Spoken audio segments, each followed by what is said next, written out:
Kung may isang ehersisyo na makakatulong sa pananakit ng ibabang likod o leeg mo, ito na yon. Ihandang tuwalya at simulan na natin dahil hindi mo kailangan maging bata, payat o flexible para gawin ang ehersisong ito at mapabuti ang gulugod sa bahay.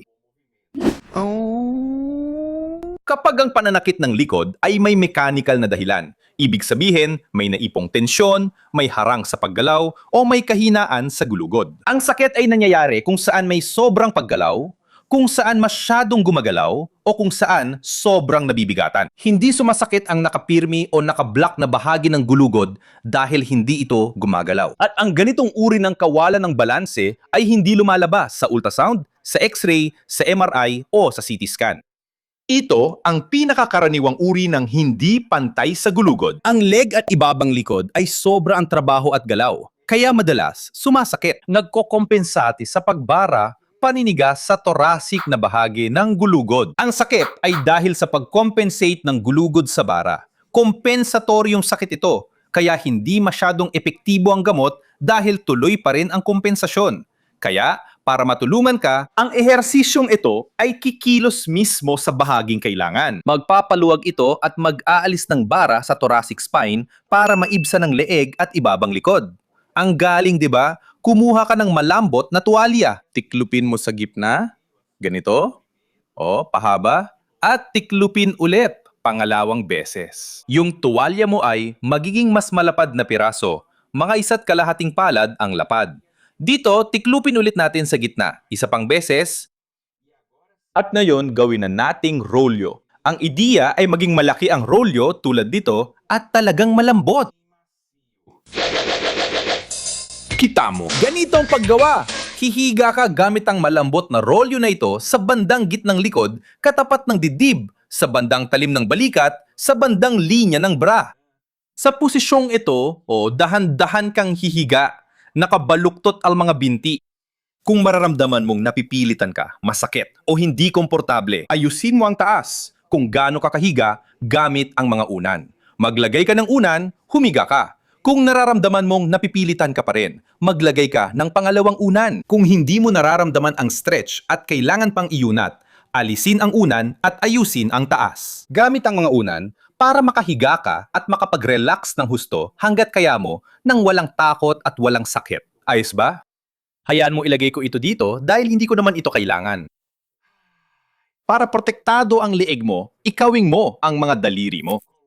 Ilagay ang mga kamay sa likod ng leeg at yakapin ito. Hindi kailangan pagdikitin ng siko sa harap. Proteksyon lang ito sa leeg. Humiga ka ng dahan-dahan, subukan mong mag-relax hanggat kaya mo. Dito mararamdaman mong nababawasan ang pressure na i-stretch at nabubuksan ang mga kasukasuan sa gitnang bahagi ng gulugod. Dahan-dahan nating pinapaluwag at inaalis ang limitasyon ng paggalaw sa bahaging iyon ng gulugod. Manatili sa posisyong ito ng 1 minuto. Huminga ng relax at mas pagtuunan mo ng pansin ang pagbuga ng hangin. Sulitin ang alon ng pagre-relax tuwing humihinga palabas.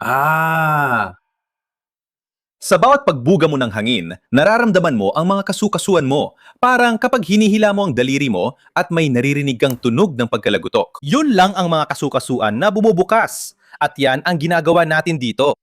1 minuto na may mabagal na paghinga, siguraduhing maayos ang pagbuga ng hangin at bigyang pansin ang pagre-relax. Ang ikalawang bahagi ng ehersisyo ay simpleng iunat ang mga binti hanggang sa kung saan madali at komportable. Mararamdaman mo ngayon na ang pag-unat na yon, ang pakiramdam ng pag-uunat at pag-abot, ay bumababa sa buong bahagi ng ibabang likod.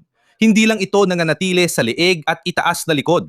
Bumababa ito sa buong gulugod. Ulitin, 1 pang minuto. Mabagal na paghinga, mag-relax hanggat kaya mo. Pwede mong tapusin ang ehersisyo pagkatapos ng 2 minuto. O subukan ang advanced na paraan, basta itaas at iwan ang mga braso sa taas. Dito mo mararamdaman ang pag-unat at pagbukas ng dibdib sa harap ng gulugod sa gitnang likod. 1 pang minuto ng pagpapahinga at mabagal na paghinga. Mag-ingat sa pantayo, huwag ka lang basta yumuko pasulong at tumayo. Ilalapit mo ang mga binti, ilalapit ang mga braso, dahan-dahan hihiga ka sa iyong tagiliran. At saka, umupo ka, para hindi bumalik ang paninigas at para maiwasang bumalik ang sakit at mapanatili ang kilos, gawin ang ehersisyong ito isang beses sa isang araw. Pwede mo gamitin ang ehersisyong ito pamparelax kapag kailangan mo. Layunin ito na palitan ng ehersisyong ito ang muscle relaxant, analgesic o anal-inflammatory na iniinom mo ng basta-basta. Ang susunod na hakbang ay paggandahin ang fascia, ang takip ng gulugod. Ipapakita ko rito ang madaling paraan para gawin ito. I-click lang dito sa screen. Kapag mas maluwag na ang gulugod mo at magaan na ang pakiramdam, isipin ang kakilala mong may problema sa likod, gulugod, ibabang likod o leeg. Ipadala sa kanya ang video na ito. Hanggang dito muna ako, malaking yakap, hanggang sa muli.